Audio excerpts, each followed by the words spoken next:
ponga mucha atención. Voy a ir al grano y voy a ir no rápido, pero voy a ir conciso para que podamos aprovechar el tiempo. Ponga atención. Si usted quiere ponerle título a esta enseñanza, yo le he puesto: el rey te mandó a llamar. Y esta es una historia extraordinaria que tal vez usted ya ha escuchado, ya ha leído en algún momento, tal vez ha escuchado la canción. Dani Berrío la volvió muy famosa últimamente. Pero yo quiero que por favor usted ponga atención, porque hoy Dios tiene una palabra extraordinaria. El culto de las 7 y el culto de las 9 estuvo increíble, realmente estuvo muy bueno. Y hoy yo sé que ahorita no va a ser la excepción. Amén. Vamos a ir al libro de Segunda de Samuel, capítulo 9, versículo del 1 al 13. Y yo le voy a leer toda la historia primero, y luego de leer la historia vamos a ir profundizando en lo que Dios quiere ministrar. Amén. Dice: dijo David: ¿ha quedado alguno de la casa de Saúl a quien haga yo misericordia por amor de? Dice Jonatán, pero como me llamo Jonathan me cuesta decir Jonatán, así que así Jonathan, ¿verdad? Y había un siervo de la casa de Saúl que se llamaba Siba, el cual llamaron para que viniese a David. Y el rey le dijo: ¿eres tú Siba? Y él respondió: tu siervo.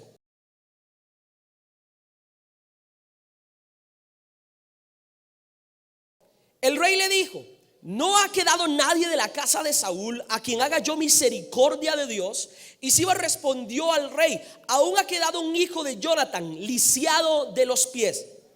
Entonces el rey le preguntó: ¿dónde está? Y Siba respondió al rey: he aquí está en casa de Maquir, hijo de Amiel, en Lodebar.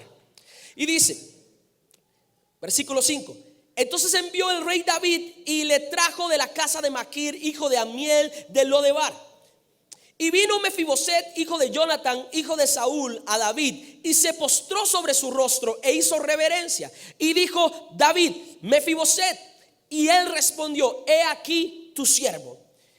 Y le dijo David: no tengas temor, porque yo a la verdad haré contigo misericordia por amor de Jonathan tu padre, y te devolveré todas las tierras de Saúl tu padre, y tú comerás siempre a mi mesa. Y él, inclinándose, dijo: ¿quién es tu siervo para que mires a un perro muerto como yo? Entonces el rey llamó a Siba, siervo de Saúl, y le dijo: todo lo que fue de Saúl y todo de su casa y toda su casa, yo lo he dado al hijo de tu señor. Tú pues le labrarás las tierras, tú con tus hijos y tus siervos, y almacenarás los frutos para que el hijo de tu señor tenga pan para comer. Pero Mefiboset, el hijo de tu señor, comerá siempre a mi mesa. Y tenía Siba 15 hijos y 20 siervos. Y respondió Siba al rey: conforme a todo lo que ha mandado mi señor el rey a su siervo, así lo hará tu siervo. Mefiboset, dijo el rey, comerá a mi mesa como uno de los hijos del rey. Y tenía Mefiboset un hijo pequeño que se llamaba Micaía, y toda la familia de la casa de Siba eran siervos de Mefiboset. Y moraba Mefiboset en Jerusalén, porque comía siempre a la mesa del rey y estaba lisiado de ambos pies. Esta es una historia extraordinaria. Ahorita se va a entender todavía más. Pero esta historia no empieza en el capítulo 9 de Segunda de Samuel. Esta historia empieza muchos capítulos antes, desde el libro de Primera de Samuel. Póngame atención. Resulta que hay un niño, hay un hombre que se llama Mefiboset. Mefiboset significa el que destruye, el que esparce la vergüenza, el que elimina la vergüenza. Escuche. Entonces resulta que leemos en este pasaje que dice que Mefiboset es lisiado de sus dos pies. Él está inválido, él no puede caminar, sus piernas no funcionan. Entonces resulta que en capítulos antes la historia empieza así. Mefiboset era un niño, como nosotros podemos decir ahora, de papi y mami. Él era el nieto de Saúl. Él era el hijo de Jonathan, era heredero a la corona. Él era un principito con 5 años. Y cuando leemos en la Biblia, entendamos que él no es cualquiera. O sea, es hijo, el nieto del rey, hijo del príncipe. Él está en el linaje real para direccionarse algún momento de su vida a la corona, a reinar en el pueblo. Entonces resulta que este niño lo tenía todo. Imagínense en la opulencia que este niño vive, que es el nieto del rey. Yo no sé si usted ha visto, pero se dice que los abuelos chinean más a los nietos que a sus propios hijos, ¿verdad? Con los hijos hay que enderezarlos, hay que formarlos, pero con los nietos todo es, hay que dárselos. Son los nietos, hay que disfrutarlos, hay que llevarlos a comer, compartir con ellos. Los papás tienden más a, como algunos dicen, casi que más a disfrutar sus nietos, ¿verdad? Porque ellos llegan, los chinean y la bronca se la comen los papás luego, ¿verdad? Así es. Entonces escuché esto. Era el mimado de Saúl.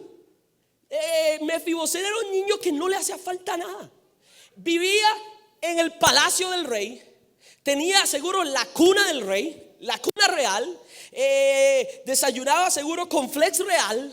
O sea, todo lo que él tenía era de la mayor. Él tenía todo, no le hacía falta nada. Le aseguro que él tenía los últimos juguetes, él tenía la mejor ropa. Desde pequeño, desde que Mefiboset nace, por su descendencia real, desde el primer momento en el que él nace, ya tiene sirvientes a cargo de él, que están dedicados 100% a él. O sea, vea el nivel de vida en el que vivía Mefiboset.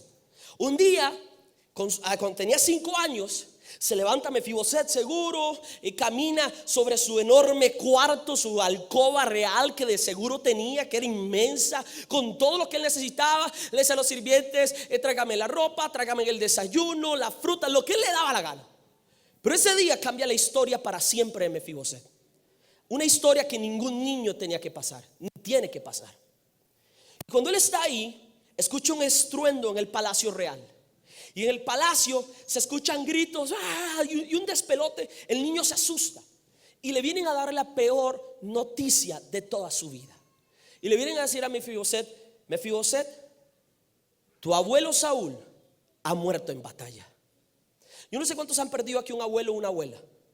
Yo he perdido mi abuelo. Los recuerdos son un poco vagos, pero tengo imágenes que nunca olvidaré. Y tengo unas imágenes muy fijas. Yo no recuerdo el día en que, el momento preciso en que me dijeron su abuelo murió, no lo recuerdo. Pero sí recuerdo que donde está el ataúd, yo estaba en la pura ventana. Yo soy el mayor de los nietos de la familia de mi papá y de la familia de mi mamá. Yo soy el mayor de ambas familias. Entonces pues siento una conexión, en la medida de lo posible siempre tengo como una conexión como especial con la familia de mi papá y la familia de mi abuela. Yo soy el mayor. Entonces yo con mi abuelo, yo sí tengo recuerdos. Mi abuelo era de mucho de compartir. Mi abuelo y mi abuela vivían en Cuatro Reinas, y me acuerdo que mi tío Tavo también vivía en Cuatro Reinas. Entonces yo, pues como era el mayor, pasaba mucho tiempo con mi abuelo. Mi abuelo nos sacaba, y recuerdo que él tenía como un Datsun, si no me equivoco, y nos llevaba al Surquí o nos llevaba ahí al aeropuerto a ver los aviones cuando éramos chiquitillos. Y recuerdo que cuando él muere, yo nada más, el único recuerdo que yo tengo es estar en el ataúd viendo el vidrio y viéndola él muerto. Entonces yo recuerdo, yo tengo como un recuerdo como omnipresente, ¿verdad? Yo me veo ahora, el recuerdo que tengo es como me veo yo a la par de mi prima Net, que es la segunda mayor de la familia. Le gano por 15 días. Y ella está ahí, yo estoy aquí. Yo recuerdo que yo nada más lloraba, y de fondo veía a mi papá tocando la guitarra allá, con un micrófono tocando, era un fiestón, y yo ahí llorando, ¿verdad? Ese es el recuerdo que yo tengo. Para mí fue feo perder a mi abuelo. A mí no sé qué edad tenía. Yo recuerdo que tal vez pueda tener unos 10 años, tal vez. Pero para mí me afectó. Pero yo ya era un poquito mayor. Mefiboset tenía 5 años. 5 años. Pero es que eso no fue lo peor. Cuando le da la noticia: Mefiboset, tu abuelo ha muerto en batalla. Pero tengo otra noticia peor. Tu papá también estaba en batalla y también ha muerto. Has perdido hoy a tu padre y has perdido a tu abuelo hoy. Han muerto en batalla. A un niño de 5 años debe ser un shock impresionante. Es más, dejémonos de cosas. A esta edad, yo ahorita, apúntale una vez, 29 de septiembre, estoy a 28 días de estar cumpliendo mis 30 años ya. Cumplo 30, ya paso al tercer piso y ya las cuestiones pegan, ¿verdad? Pero si a mí a esta edad me dicen, mi abuela, que Dios no quiere, reprendo en el nombre de Jesús, mi abuela, cualquiera de las dos, la de Costa Rica y la que está en Estados Unidos, muere, pucha, o sea, a mí me pegaría feo. A mí me pegaría feo. Pero todavía que le digan que el papá o la mamá muere de uno, o sea, es 2 leñazos en un solo. A uno que ya puedo decir que es casi un treintón, ¿verdad? Pero imagínese un niño donde él ve a la imagen paterna que tiene desaparecer, tanto de su abuelo como su padre. Lo pierde todo. En el momento me imagino que fue un golpe emocional de lo peor que se pueda vivir. Yo no sé si usted ha perdido a su padre o lo que sea, pero tal vez usted me puede entender. O puede entender a mí, no, tal vez puede entender a Mefiboset. Pero resulta que entonces cuando la nodriza de Mefiboset escucha esto, se asusta, porque dice: han matado a Saúl y han matado a Jonathan en guerra, los han matado. Y el único descendiente de la casa de Saúl, porque Saúl era el rey, el único descendiente de la casa de Saúl es una persona. ¿Quién es? Mefiboset.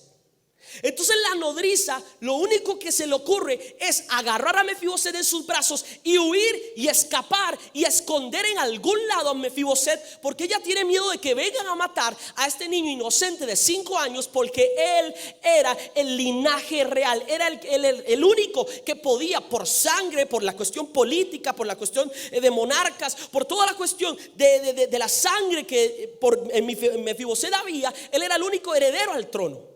Entonces lo iban a querer matar, dijo la nodriza. Entonces la nodriza lo toma en sus brazos y empieza a huir del palacio, a esconderlo en algún lado. Pero resulta que cuando la nodriza va escapando con Mefiboset en los brazos, seguro va tan rápido que se tropieza. Y cuando ella se tropieza, deja caer a Mefiboset, un niño de 5 años. Y en ese preciso momento, en el mismo día que pierde a su abuelo, pierde a su papá, queda inválido, porque lo dejan caer. No fue culpa de Mefiboset. Él no nació lisiado de sus pies. Fue que la nodriza escapando lo deja caer. Me imagino que ella va como loca, desesperada. No sé si ya tal vez habían soldados que venían hacia el palacio real o lo que sea, pero ella viene, tal vez se tropieza, y donde se tropieza deja caer a Mefiboset, y Mefiboset queda lisiado. Ese día se quiebra algo en su corazón, en su interior, pero se le quiebran los huesos de los pies también, al punto que queda inválido para toda la vida. Entonces cuando venimos al capítulo de Segunda de Samuel, capítulo 9 de Segunda de Samuel, ya entendemos que Mefiboset es una persona lisiada, pero no de nacimiento. Yo no sé usted si conoce a alguien con alguna discapacidad. Yo desde que estoy en el cole tenía un compañero, tengo todavía, ya no es compañero, pero es amigo, se llama Luis Carlos. Desde que él estaba desde pequeñito, él nació con una discapacidad y nació sin un pie. Entonces él andaba siempre una prótesis. Entonces yo recuerdo que cuando llegaba un profesor nuevo al cole, le decía: profe, vieras que tengo un dolor, y se quitaba la prótesis y se la ponía así en el escritorio. El profesor se asustaba todo, y literalmente él era parte de verdad, era muy jocoso con eso. Nos agarraba literalmente a piernazos. A veces se quitaba la prótesis, nos la mandaba nada más. El hombre ya él había aceptado su estado y pues disfrutaba.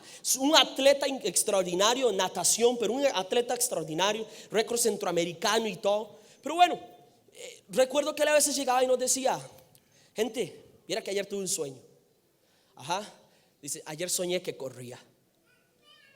Él nunca caminó, nunca. Pero él nos decía a nosotros: soñé que corría. Las personas que tienden a tener alguna discapacidad, sobre todo al caminar, algunos tienden a soñar este tipo de cosas. Tienden a soñar que corren, que caminan. Y él nos decía: yo sentía el viento. Él nos decía a nosotros: yo sentía el viento. Para él no era una tragedia, para él no era un sueño feo, sino que él decía: qué chiva, en el sueño lo logré. Yo me imagino este niño, imagínese un niño de 5 años. Los niños de 5 años usted los ve sentaditos, tranquilitos, usted los ve brincando, saltando por todo lado. Un niño de 5 años anda haciendo desastres.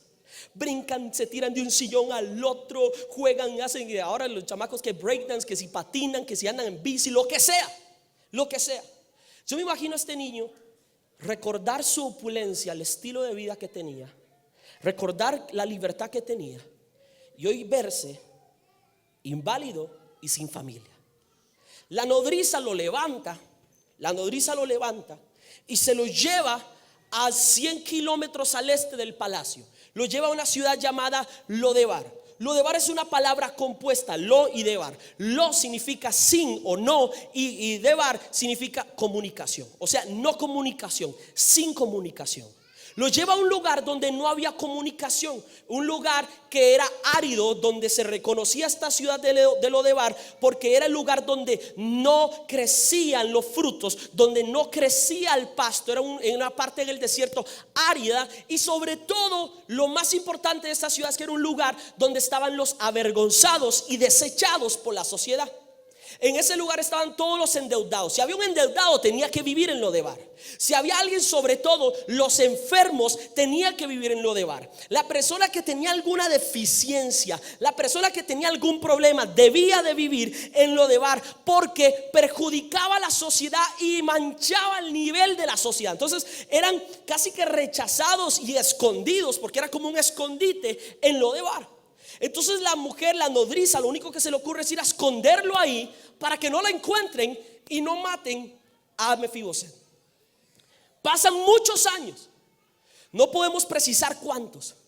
La Biblia no dice cuántos años, pero lo que sí se cree es que cuando David manda llamar a Mefiboset, porque David viene al reinado, eso es otra historia, pero cuando David viene y ahora es rey, él se acuerda de una cosa. Y lo que se acuerda David es lo siguiente. Él ¿se acuerdan que el domingo pasado hablábamos de las promesas de Dios? ¿Alguien se acuerda del tema? ¿Alguien le bendijo Dios? Hablábamos de las promesas de Dios y yo le decía que lo más interesante y lo más importante y lo mejor que puede hacer un hijo de Dios es caminar sobre las promesas de Dios, ¿cierto? Resulta que David, antes de ser rey, cuando Saúl era rey todavía, todos, hemos escuchado de la relación estrechísima que tenía Jonathan con David. Entonces David hace un pacto, hace una promesa de caballeros, de amigos. David y Jonathan hacen una promesa y David le dice: yo siempre me voy a asegurar que tu familia y tu descendencia continúen y estén bien. Ese es el pacto que hace David con Jonathan. Jonathan muere. Entonces cuando el rey David viene y empieza a gobernar y empieza a reinar, lo primero que él hace, él dice: suave un momento, yo hice un pacto, yo tengo una promesa que cumplir. Entonces en el palacio él pregunta: ¿alguien sabe si queda alguien de la casa de Saúl? Entonces vienen y dicen: sí, Siba era un asistente de Saúl en el reinado de Saúl. Como era una cuestión política, si Siba estaba vivo y servía en el palacio, y ahora antes servía a Saúl, ahora debe servir al nuevo rey, quiera o no quiera, a menos de que el rey lo deseche. Entonces ahora viene David y Siba sirve a David. Entonces viene David y le dice: Siba, ¿sabes vos que vos conocías? Es que Siba conocía la familia real. Él conocía a Saúl, él conocía a Jonathan y conocía el hijo que tenía. Entonces David le pregunta: ¿hay alguien de la casa de Saúl todavía? Entonces Siba le dice: sí, mi señor, hay uno, se llama Mefiboset, está escondido en una casa allá en Lodebar. Entonces le dice David: tráiganlo, yo quiero hacer misericordia con él. Usted ya no se está entendiendo, pero es que hoy Dios va a hacer misericordia con usted en este lugar, porque va a ver lo que va a pasar con usted. Y entonces viene y le dice: tráigalo. Entonces le dice: sí, ay, rey, hay un problema. El problema es que Mefiboset está lisiado de sus dos pies. Es una persona inválida, está discapacitada. Él no puede caminar, él no puede venir aquí. Y él sabe que la ciudad está 100 kilómetros al este del palacio. Entonces ahí en Jerusalén le dicen: bueno, tranquilos, vayan, tráigame a Mefiboset hasta acá. Van, el rey manda a sus mensajeros. Tienen que cargar a Mefiboset. Yo me imagino que cuando llegan los caballos del rey a Lodebar, yo me imagino que todo el mundo se asusta. Dice: ¿qué está haciendo aquí los enviados del rey?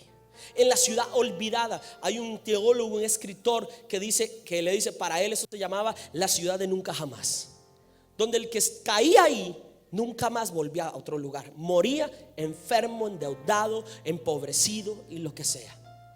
Entonces yo me imagino que llegan los caballos y todo el mundo se asusta. Yo creo que la nodriza todavía estaba viva, y donde la nodriza llega, me imagino que ella reconoce a los soldados, a los enviados que vienen a buscar y dicen: venimos a buscar a Mefiboset. Van a la casa donde él estaba, y cuando lo van a buscar, yo me imagino que la nodriza se asusta un poco, porque dicen: sí, rey nuevo quiere venir a matar a Mefiboset porque es el descendiente. Y entonces cuando él llega, yo imagino que la nodriza, bueno, ya no tiene nada que hacer, no se puede esconder, tiene que salir. Y cuando llega la nodriza y tiene que salir, yo me imagino que pues, lo tienen que levantar. Yo me imagino que ella viene a levantarlo, y yo creo que Mefiboset le vuelve a ver: no, son toque, también ni me levante, ya me dejo caer una vez. O sea, ya, párela, o sea, me arrastro lo que sea, pues ni me toque. Entonces Mefiboset viene, se deja cargar, se lo llevan delante del rey. Cuando se lo traen delante del rey, dice la Biblia, sus pies no funcionan. O sea, lo traen cargado. Los pies vienen ahí sin reaccionar, y él lo tiran, pero cuando él cae, él se postra delante del rey. Cuando él se postra delante del rey, David le dice: ¿eres tú, Mefiboset, el descendiente? ¿Eres de la casa de Saúl? Y dice: sí, mi señor, aquí está tu siervo. Entonces viene y le pregunta, le dice a David: tranquilo, no tengas miedo. David sabía el miedo que tenía Mefiboset. Él entendía lo que estaba sucediendo. ¿Por qué tenía miedo Mefiboset? Porque Mefiboset decía así: hasta aquí llegué. ¿Para qué me escondí tanto tiempo? El rey me mandó a llamarme ¿a qué? A matar. A matar. Entonces David lo primero que le dice: Mefiboset, no tengas temor, porque yo no te mandé aquí a llamar para matarte, te mandé a llamar para restituir todo lo que has perdido, todo lo que la vida te quitó, o yo te lo voy a devolver. Y le dice: ¿sabe qué, Mefiboset? Todo lo que era de tu padre Jonatán, todo lo que era de tu padre Saúl, hoy todo te lo devuelvo y hoy todo te lo restituyo, porque tú eres hijo de la promesa, porque yo hice un pacto y Dios cumple sus pactos y Dios cumple sus promesas con cada uno de tus hijos. Y todo lo que has sufrido se acaba hoy, porque a partir de hoy dejas de vivir en Lodebar, que era el lugar del olvido, del rechazo y de la vergüenza, y a partir de hoy vas a vivir en el palacio del rey, donde tú naciste para vivir. Y a partir de ahora tú vas a empezar a comer la comida del rey otra vez, vas a vestir las ropas del rey y te restituyo por completo. Cuando usted está pasando por un momento difícil y viene a usted una palabra de este nivel, usted lo único que hace es saltar en gozo y alegría. Pero Mefiboset no puede. Él está tan herido. Sobre todo tiene 4 heridas trascendentales en su vida. La herida número 1 de Mefiboset es la herida física. Él tiene una herida donde queda inválido. Una persona que no nace con una condición y luego tiene una condición por X o Y razón, tiene un conflicto emocional, tiene un conflicto físico sobre todo. Tiene que ver ahora cómo continúa su vida con algo que antes hacía pero ahora no puede hacerlo. Y entonces él empieza a tener un conflicto. Un niño de 5 años donde ya ve que sus pies no sirven para nada. Y en ese momento no habían sillas de ruedas y no había nada. Él era literalmente un parásito tirado en el suelo, dependiendo de la bondad de un hombre que lo está sosteniendo, que prácticamente que lo adoptó, y además vive dependiendo de que alguien lo arrastre, porque él no puede hacer nada. Esa es una herida que él tiene. La otra herida es una herida emocional. Quedó inválido y pierde sus padres, su papá, y pierde su abuelo. Queda solo en el mundo. La nodriza nada más lo rescata y se lo lleva a la nodriza y lo esconde. Pero usted no sé si ha visto, y las noticias lo dicen y las estadísticas lo dicen, que un niño que nace sin su padre no es el mismo. Hay una carencia paternal. Y ahora las únicas 2 figuras paternas que él tenía, que era su padre y que era su abuelo, ya no las tiene. Y no tiene a nadie. Tiene un hombre que le da bondad, porque dice la Biblia que era bondadoso y de buen corazón y era rico. Pero ese hombre vivía en Lodebar. ¿Por qué? Porque estaba enfermo. Entonces le tocaba vivir ahí. Pero entonces viene y David le dice: te voy a restituir. Y él no lo puede creer porque está muy herido.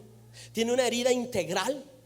Porque yo hace como unas 3 semanas hablaba con alguien en una consejería que me dice: es que pastor, yo ganaba, y me empieza a contar una persona que ganaba millones en una empresa, tenía un estatus de nivel muy alto, casa propia, 2 carros, tenía libertad. La empresa decide irse del país, lo despiden y tiene 5 o 6 meses que no lo contratan en ningún lado. Tiene que empezar a vender el carro, tiene que empezar a hacer un arreglo de pago en el banco, las tarjetas las tiene hasta aquí. No tiene ya ni para qué comer y empieza a sufrir porque tiene que empezar a vender el estilo de vida para poder darle alimento a sus hijos. Tanto así que le tiene que quitar a sus hijos los juguetes para venderlos para salir adelante. Entonces él vive en una crisis integral. Me dice: pastor, ¿por qué diablo me pasa esto a mí? Yo viví así, ahora vea cómo tengo que vivir. Imagínese un niño. Yo no sé si usted le ha quitado un juguete a un niño. Yo no sé el padre si le ha quitado un juguete a un niño que quiere mucho y usted se lo quita, el dolor que tiene.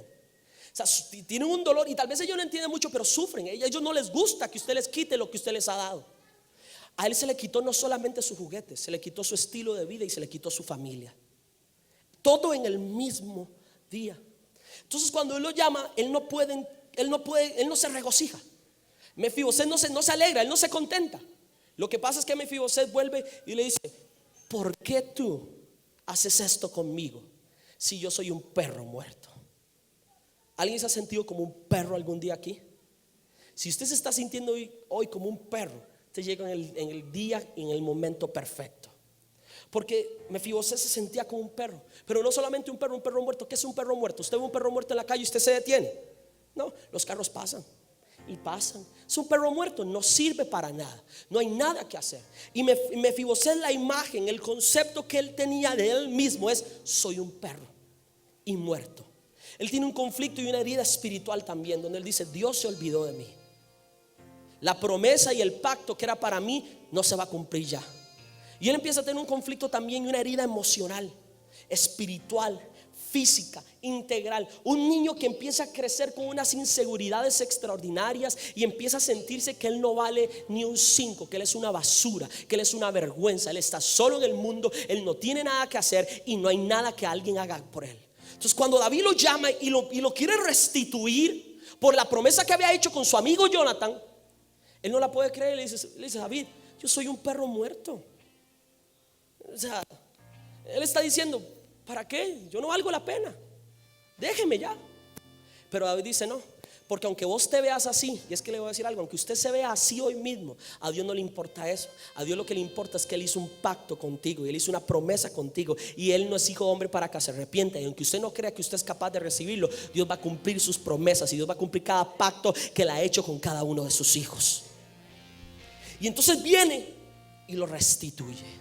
Y le dice: a partir de hoy, las tierras que eran de tu padre, las tierras de tu abuelo Saúl, hoy todo se te devuelve a ti. Y a partir de hoy sales de tu Lodebar y vas a empezar a vivir en Jerusalén, que significa tierra de paz. Y estabas viviendo en vergüenza y ahora vienes a la tierra de paz. Y en este lugar, a partir de ahora, vas a habitar aquí, porque vas a comer de la mesa del rey y vas a vestir las ropas del rey. Y eres un hijo más y te vas a sentar en mi mesa a comer conmigo. Yo me imagino lo que sentía Mefiboset. Él recuerda. Yo no sé si ustedes les ha pasado de que ustedes recuerdan tal vez la casa donde vivían sus papás. ¿Alguien recuerda la casa de su infancia? Tal vez. Y a veces a mí, yo soy un ramalazo, y a veces nosotros vivíamos en una casa en Moravia, que no sé por qué me sentí muy apegado a esa casa en Moravia. Y yo a veces agarro el carro, la moto, y me pego la vuelta y paso al frente y freno. Yo he jugado. Son recuerdos que uno tiene. Yo me imagino que Mefiboset entra al palacio y dice: este era mi cuarto. Yo jugaba por estos pasillos. Esa mesa era la mesa donde yo comía con mi papá. En esa mesa estaba mi abuelo, ahí comíamos todos juntos. Entonces viene el rey y le dice: venga, ahora vas a comer aquí, en la mesa del rey. Yo no sé si usted entiende el significado de lo que es comer en la mesa del rey, porque se habla mucho de esto en la Biblia, pero esto tiene un significado de relación. Yo no sé a quién invita usted a comer a su casa, pero si usted invita a comer a su casa es a alguien porque hay una relación, y en el momento de la mesa hay un momento de compartir, ¿sí o no? Es un momento de hablar, de relacionarse los unos a los otros. Por eso es que la Biblia dice, que el Señor dice: ¿sabe qué? Todo el que abre la puerta de su corazón, que yo estoy tocando, yo voy a entrar y voy a cenar con él y él va a cenar conmigo. O sea, vamos a tener una relación en la mesa. Entonces David le dice: pero yo no sé si usted visualiza la mesa, es que esto no es cualquier mesa, es la mesa del rey. Y en la mesa del rey están solo los que eran dignos, y él era un indigno, lo habían rechazado, lo habían sacado de la realeza a la vergüenza. Y ahora Dios, por medio de David, viene y lo saca de la vergüenza y lo lleva de vuelta a la honra. Y le dice: ¿sabe qué? Este es tu lugar ahora. Y empieza a él, le cambian la ropa, le cambian la vestimenta y todo, y lo sientan en la mesa. Si le aseguro que nos ponen a nosotros una foto de esa mesa, nosotros no sabemos reconocer quién era quién, porque lo habían cambiado. Porque Dios no hace cosas a medias. Cuando Dios restituye, Dios restaura a alguien, lo restaura y lo restituye por completo, no a medias. Y lo restituye por completo. Y ve al nivel de mesa. Está David sentado, está Mefiboset sentado, están los hijos de David. Ahí está Salomón. Está Salomón en la mesa. Amnón está en la mesa. ¿Cuántos más había en la mesa? Probablemente estaban los valientes de David en la mesa. Siba tal vez estaba en la mesa, los sirvientes, todo el mundo listo para atender la mesa real, comiendo los mejores manjares. Cuando él estaba ya mendigando y viviendo de la bondad de un hombre, ahora Dios lo saca y lo restituye y lo pone en la mesa donde hay un banquete, donde la comida nunca se va a acabar, donde el pan nunca se va a acabar. Y le dice: este es tu lugar, aquí naciste para estar aquí reinando, naciste para estar en la casa del rey, para estar en el palacio, porque eres un príncipe que estaba en condición de rechazado, de mendigo, abandonado y lo que sea, pero ahora estás en una condición que así fue como Dios te creó, de príncipe. Y lo sienta en la mesa. En la mesa nadie podía distinguirlo. Nadie podía saber quién era cuál y cuál era el que estaba lisiado. Porque dice la Biblia que a Mefiboset, cuando se sentaban en la mesa, le ponían un manto en sus piernas para que nadie supiera que él tenía una condición. Sus pies estaban mal. Le voy a decir algo, ¿sabe qué es lo que va a pasar hoy aquí? Lo que le pasó a Mefiboset. ¿Sabe qué significa ese manto? Ese manto significa la gracia de Dios. Que ese manto cubría las partes débiles de Mefiboset, para que él estuviera a la altura y para que él pudiese estar sentado donde usted tiene que estar sentado. Tal vez usted hoy me ve a mí aquí y usted podrá decir: ay, mira, se la juega el chamaco, o no sé, es un bombeta, o Dios lo usa, lo que sea. Pero usted me vuelve a ver a mí, si usted ve algo bueno, no es porque yo soy perfecto, porque yo también tengo mis pies lisiados. Lo que pasa es que cuando yo me subo, la gracia de Dios pone un manto sobre mí que me da otra imagen y me hace digno para estar en este lugar. Hoy usted puede estar lisiado, hoy puede estar inválido en este lugar, que Dios pone un manto sobre usted porque lo quiere restituir, para que tenga la imagen del príncipe o de la princesa como Dios te llamó a ser. Ahora hay un punto para terminar. ¿Quién fue el que te dejó caer a vos? Porque aquí hay un montón de gente inválida. Inválida emocionalmente, inválida espiritualmente, inválida integralmente. Estás inválido. Mefiboset era un niño que caminaba normal, pero su felicidad, su paz, su gozo, su nivel financiero, su estatus, todo se cayó porque lo dejaron caer. La nodriza no lo hizo al propio, pero lo dejó caer y se paseó en la vida de él. Tal vez hoy usted está culpando a alguien que te dejó caer. Tal vez fue tu pareja, tal vez fue tu esposo y tu esposa que te lastimó y te dejó caer. Y como te dejó caer, desde ese día vos decís: que desde ese día yo no puedo salir, desde ese día yo no me levanto, desde ese día yo no salgo adelante. Tal vez fue un profesor. Yo recuerdo que yo tenía un profesor que a mí me hirió, me lastimó. Y yo nunca le dije a nadie, pero yo tenía un profesor. Yo me portaba mal en el cole, por supuesto, pero yo tenía un profesor que me decía Jonatanás, y él decía que era la mezcla de Jonathan y Satanás juntos. Sí, no se ría, que me duele todavía.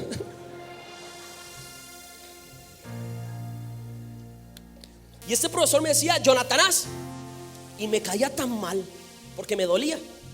Me hería, que yo sabía que me portaba mal. Yo decía: ¿qué le pasa a este desgraciado?